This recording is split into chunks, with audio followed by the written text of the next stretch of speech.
Барлықтарыңызға қайырлы күн достар, сіздермен оңай медицина. Бүгінгі біздің қарастыратын тақырыбымыз Иценко-Кошинг синдромы. Жалпы Иценко-Кошинг синдромы дегеніміз бұл организмде бүйрек үсті безінде орналасқан кортизол гормонының шамадан тыс көтерілуінен болады. Негізі кортизолды гипоталамус гипофиз қалыпты тұрғыда, яғни нормада ұстап тұрады. Бірақ осы кортизол гормоны қалай өндіріледі? Осы сұраққа жауап беретін болсақ, кортизол гормоны гипоталамустың кортикотропин релизинг гормонынан, ал гипофиздің адренокортикотропты гормоны АКТГ-дан бөлінеді. Жаңағы адренокортикотропты гормоны, яғни АКТГ, бұл бүйрек үсті безінде орналасқан кортизолды босатып шығарады. Және де кортизол жоғарылаған, яғни шамадан тыс көтерілген жағдайда аденома ісігі, яғни қатерсіз ісік, және де басқа тіндерге патология болуы мүмкін. Сонымен қатар бүйрек үсті безіндегі өзгерістер айқындалады. Келесі осы Кошинг синдромының жаңағы этиологиясын тоқталатын боламыз. Бұл АКТГ тәуелді, тәуелсіз және экзогенді деп қарастырылады. Және де Кошинг ауруы, содан кейін бүйрек үсті безі кортикостеромасы, яғни қатерлі, қатерсіз деп бөліп қарастырады осы ісіктерді. Содан кейін эктопирленген АКТГ синдромы, яғни бұл өкпе, көкірек аралық ісіктер, және де паранеопластикалық АКТГ өндіретін ісіктер болуы мүмкін. Содан кейін сырттан, яғни экзогенді глюкокортикостероидтарды тағайындағанның әсерінен болуы мүмкін. Негізі осы Кошинг синдромы кезінде мүшелер мен ағзаларда дамитын түрлі өзгерістердің патогенезі негізінде алдымен кортизолдың артық өндірілуі жатыр. Кортизол физиологиялық емес концентрацияда осы ақуызды құрылымдарға және де тіндерге, соның ішіне осы сүйек, бұлшықет, миокард, тері, ішкі ағзалар деген сияқты осыларға катаболикалық әсерін көрсетеді. Нәтижесінде оларда біртіндеп айқын дистрофиялық және атрофиялық өзгерістер дами бастайды. Ең бірінші осы көмірсудың алмасуының бұзылыстары бұл гипергликемияның дамуын алып келеді, яғни стероидты гормондардың. Осыған бауырда гликолиздің және гликонеогенездің тұрақты ынталануымен түсіндіріледі. Сосын май алмасу кезінде шектен тыс көп болған жағдайда осы кортизолдың кешенді әсер етеді. Яғни бізде осы клиникалық көрінісіне назар аударатын болсаңыздар, бұл жерде май тінінің көп бөлігі жоғарғы жағында және де аяқ жағында атрофияға ұшырағанын көреміз. Және де бұл осы келесі электролиттердің бұзылуы, бұл гипокалемия, яғни калийдің шамадан тыс төмен түсіп кетуі, және гипернатриемия болып табылады. Натрийдің жоғарылап көтерілуі. Осы электролиттің ауытқуының нәтижесінде артериялық гипертензия, миопатияның ауруы, сосын жүрек жеткіліксіздігі, аритмияға алып келетін кардиомиопатиялар көрініс береді. Сосын бұның клиникалық көрінісіне тоқталатын болсақ, клиникалық көрінісінде бұл жерде науқаста жаңа физикалық зерттеу қорытындыларында осы негізгі бір осы 90%-ында кездесетін семіздік пайда болады, яғни май жасушалар диспластикалық жиналады. Бұлар іште, мойында, бетте, және де осы ай тәрізді бет әлпеті пайда болады. Және желкенің желке жақтарында осы климакстық төмпешік пайда болады. Білектің сыртқы бетінде май тіндері мен тері айқын жұқарады, ал семіздіктің басқа түрлерінде бұндай өзгеріс дамымайды.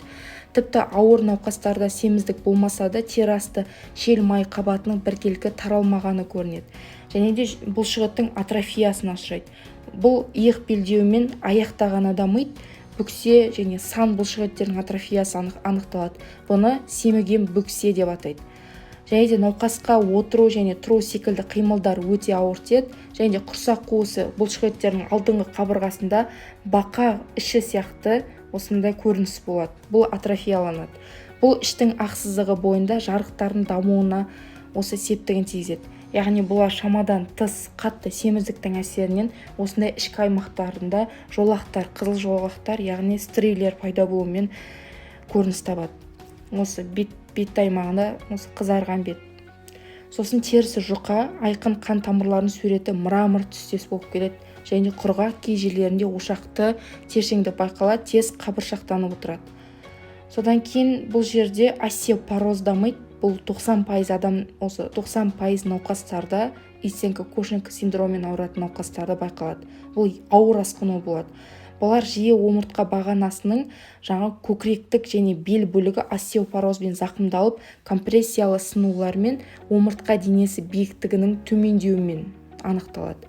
иценко кошинг синдромымен ауыратын осы қыз баланы көріп отырмыз. Яғни бұл ауырмастан бұрын және де осы синдроммен ауырғаннан кейін осындай өте қатты өзгерістер пайда болады. Енді келесі диагностикасына келетін болсақ, осы рентгендегі көрінісінде, жалпы остеопороз кезінде рентгендегі көрінісінде омыртқа денесінің бөлініп шығып тұрған шеткі пластинкалар қасында осы омыртқа толығымен көрінеді. Шыны тәрізді омыртқа деп атайды. Сүйектің сынулары жиі өте қатты ауру сезімімен, кейде жұлынның түбіршіктері жаншылуынан дамитын синдроммен ұштасады. Оның арқа бұлшықеттерінің атрофиясымен бірге қосарласуы жиі сколиоз немесе осы кифосколиоз секілді асқынуларға алып келуі мүмкін. Егер де бұл ауру балалық шақта дамитын болса, баланың өсуі артқа қалады. Себебі глюкокортикоидтардың мөлшері артық болуы эпифизарлы шеміршектердің дамуын тежеп тастайды. Және де бұл жерде жүйке жүйесінде осы симптоматикасы науқастың тежелуімен депрессиядан эйфория мен стероидты психоздарға дейін ауытқиды. Бұлар сосын жыныс жүйесінде бүйрек үсті безі андрогендердің көп синтезделуі болады. Әйелдерде осы гирсутизмнің дамуын алып келеді, яғни еркек типтес шектен тыс түктенуі болады. Сосын андрогендердің көп өндірілуі, содан кейін циклдық гонадолиберин бөлінуінің бұзылуы жиі аменоррhеяның дамуына алып келеді. Кушинг синдромы симптомдары мен көріністері анықталған уақытта үлкен және кіші дексаметазон сынағы қолданылады.